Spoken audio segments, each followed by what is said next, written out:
الرحمن الرحيم. احنا في سيدي بشر بيت باشا العيسوي، متفرع منه في شقة حوالي 140 متر. نخش بنلاقي صالة حوالي 5 متر في 4 متر أو 3 متر ونص، موصلة على الريسبشن قطعتين. يعني الريسبشن حوالي 3 قطع زي ما احنا شايفين. الريسبشن واسع، الريسبشن عنده بلكونة، واخد صالون تاني بس الناس مغطيين عفشهم. وبعدين بنطلع على البلكونة هنا. احنا في البلكونة هنا شايفين البحر يعني كم، واحنا في اول بيت باشا العيسوي. ده بيت باشا العيسوي هو اللي قدامك ده. شقة إلى حد كبير، الشارع اللي قدامها عريض.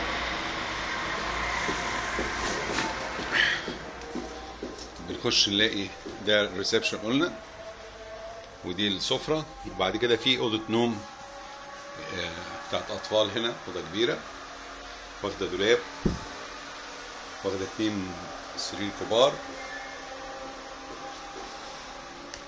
بعد كده بنخش بنلاقي طرقة في أوضة نوم تانية هنا، أوضة نوم كبيرة واخدة دولاب كبير وسرير كبير، أوضة نوم كبيرة.